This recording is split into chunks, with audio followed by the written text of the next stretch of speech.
Hey everybody, my name is Angie Murenga. You're watching Just Angie. It's Mwenye, Nchi Monday. We've been doing this amazing series with Juliani. I'm loving the conversations. Light bulb moments are going off for me. Remember, Mwenye, Nchi Monday is all things governance, and we're breaking Kenya free from everything that holds us back. And honestly, as you listen to this story, even I am screaming inside. I'm like, yes, that's what we need to do. But Juliani, my goodness, thank God we've had this conversation at exactly the right time. Because I was saying to you, I think it was actually this morning when I was listening to a message about somebody, a message actually was Chris Valaton, and he was saying that we've got to stop being people kwa church. Izo pew says that we have sat for too long. And he was even saying 3 years, but some people even sat for longer. But he was saying we've got to get the church outside the walls of the church.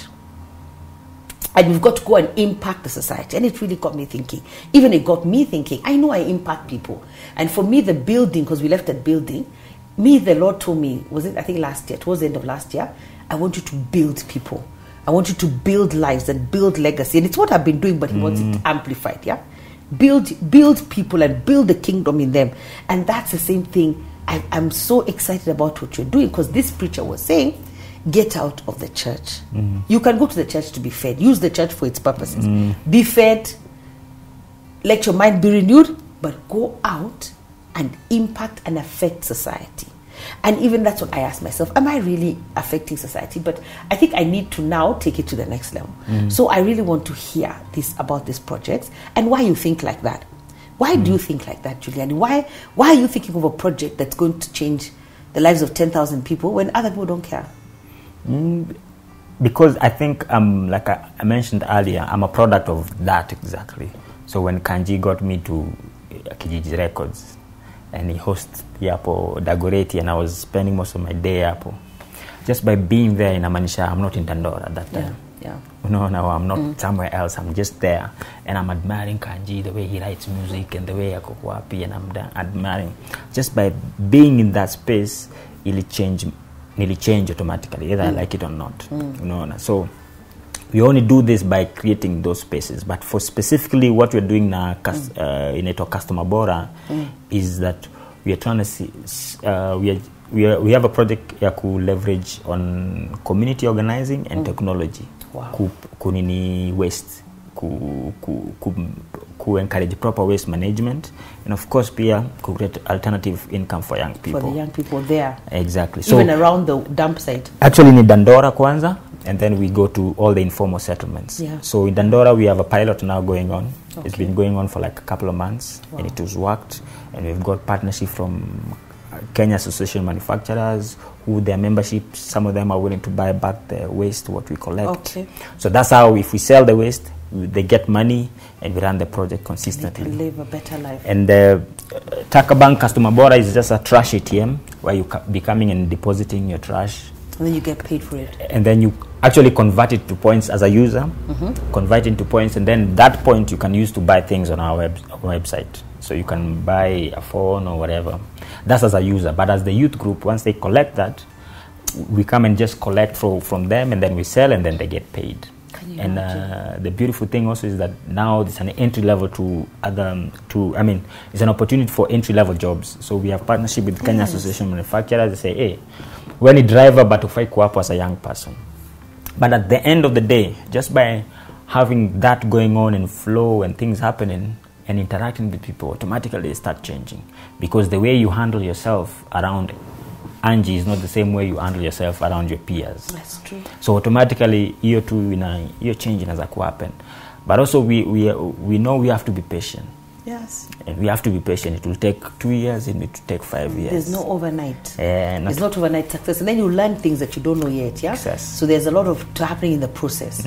So your process yote, me, as long as Mungu mpate uhai, we're going to try as many things as possible to make this happen. So, but it comes from a place of because sometimes we try to do things as individuals because because we have access, but sometimes because you just have God, so it's and we can just have God's DNA. You just yani ni automatic wako upendo usipende, unaona. So when you do something with somebody, it's not helping at the end, we are helping. No. And not out of my excess. No. It's just because that's what God angefanya. Like in that space. So and also I know that the more I use, the more God can give. Yes. So if I have a skill and I use it, I create room for more. But I think for me, what encourages me, because also being this about governance, yeah? And when we talk about governance, we talk about governance of self and governance of others. Is that once God also got the governance of Juliani under control, and it's still going on. Nobody's saying you're perfect. Nobody is expecting you to be perfect.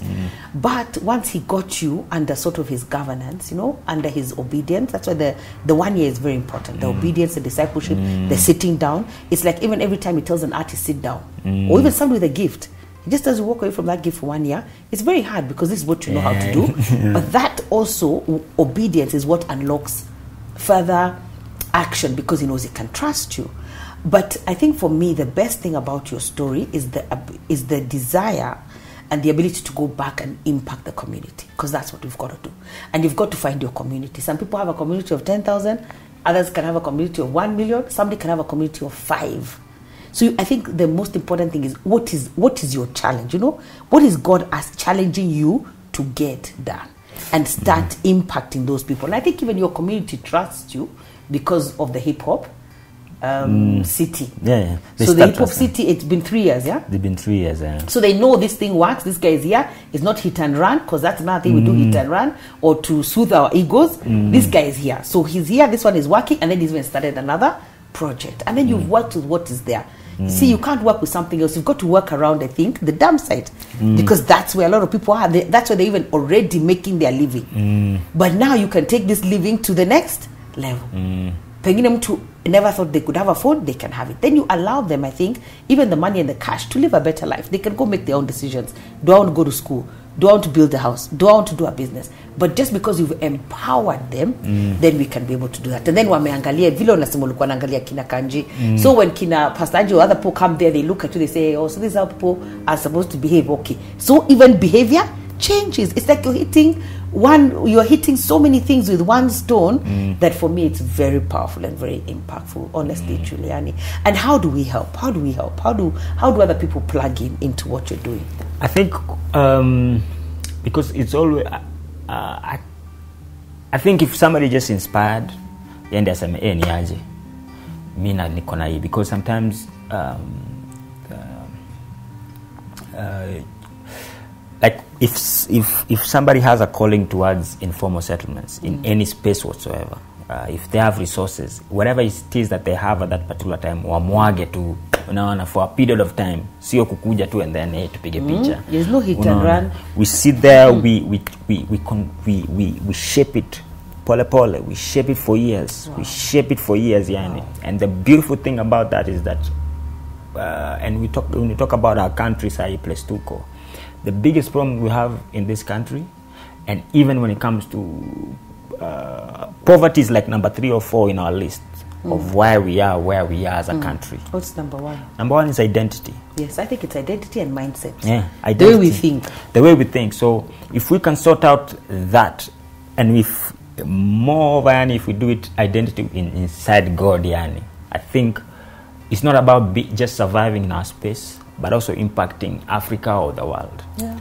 Unaona, but because the world itself also pia imechanganikiwa. Unaona, so they are consistently trying to find a leader and somebody to lead them. So we have no choice. If we're going to use it as a survival tactic, if you're going to use it as to advance God's kingdom, whatever reason we are going to use, we have no choice, because if we don't, our kids are being influenced from outside. Our government is being infiltrated by ideologies and thinking that we don't know. Our lives, the quality of our lives is not improving as we go. Yeah. So if we're going to use it, whatever reason we need to have to convince ourselves we need to do it, let's use that reason to change this, to change things. And I love what you're doing. You're saying also, it's for the long haul. Yeah. This is not a hit and run thing. This is a serious investment in people, and in things they might not work out, but we keep tweaking it, twisting it until it works. But we're there. So I feel like there's a commitment that's required for the long haul. for the long haul to get out. Do you have any success stories? Although I guess every success, Hip Hop City is a success story. I'm sure the water management one is one, and the other man, the waste management, the gentleman who came from the dam site to now doing his own teaching program is another one. Do you have any others? Yeah, there's a lot, Yani, for the kind of people that we've worked with consistently or partner with the, so when we go to when watu wa Dandora unaenda up kwa boardroom and then unakaa hapo na watu and then kuna chai wanaitisha tu chai and then unafurahi, that's for me is like, if you see them in action, you'll be like, it's one of the most beautiful things ever. Wow. So like in every level there's success. For me, I think it's just indicators and landmarks that, hey, we're on the right direction. Yes. We're onto something. So until now, place Nico Sai, everything that I see right now is either a landmark or a direction to the next level. So wow. I cannot pinpoint specifically. Yes. But having the Taka Bank ready, and there's a youth group running it consistently, and we post online about it, and people are, hey, how can we help? How can we do this? And for me, the main thing is that how do we raise capital, and that is finance specifically, and create sustainable way of doing it. So once we put in money, to need kuongeza. We just one way of doing it.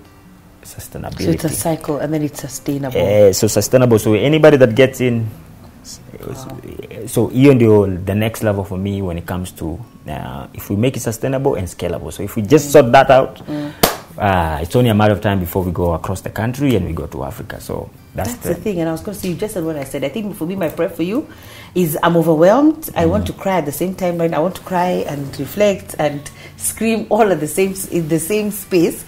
But what I'm feeling, that's my prayer for you, Juliani. I pray that somebody watches this and they take it to the next level. Even if they didn't watch this, if they're out there, there's just an awareness that's created, and that God uses you to take it to the next level. And for me, it's also like it's like a bittersweet moment, because for me, when I started doing what I do, the Lord would say that any solution that works in Kenya, you can replicate it across the country and across the continent. And it looked so far out there, Juliani. It looked like, what are you talking about? It's not this one. What the continent, how? But I love it because you're bringing my purpose and my vision to life through your work, because that's what God said. He said, once you get this solution here, a solution, then you replicate it across the country.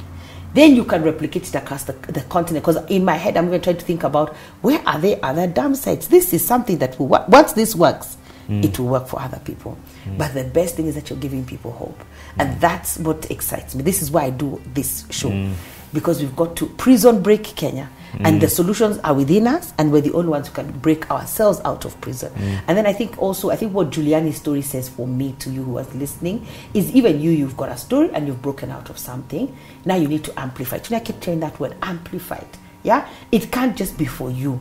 You have to amplify it, and it has to help other people. Whether you start with 5, whether you start with 10, whether you have the capacity to start with 100, whether you start with a building, and you can't run away from where you are where you are born. Go back there.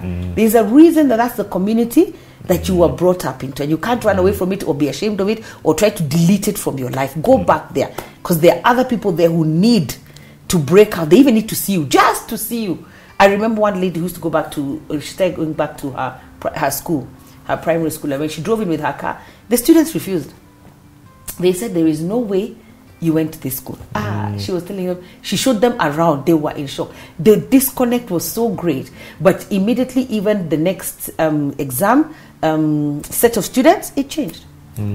Just because she came. They said, oh, this product can come from here. She went to school here. Even so, everybody, it's like they woke up and they changed. But then she even went further. She started bringing, I think, past papers, past exams to the school from other schools. Because especially when people don't have resources. You said that's what the Hip Hop City did. Give you resources and tools. So she started bringing in exam papers so the students could do them, test themselves in them.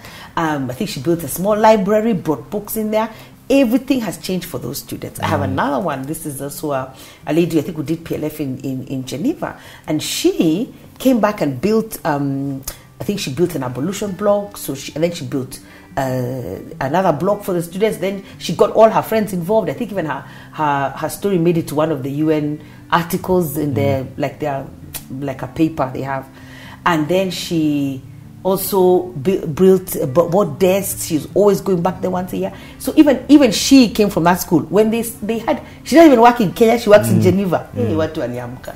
They were like, hey, from here, let's wake up. So it changes things. So I hear what you're saying. Yeah, like just even you being there, or even them interacting with other people, or even you interacting with Kina Kanji, just change the perspective of what can become of your life. I'm so encouraged. I'm so encouraged. Hey, when we come back, this is the last part of our of the series, but I want to talk to Juliani about the challenges, because we said we don't want to present ourselves as leaders who have no challenges. So let's see where that goes. God bless you. Bye.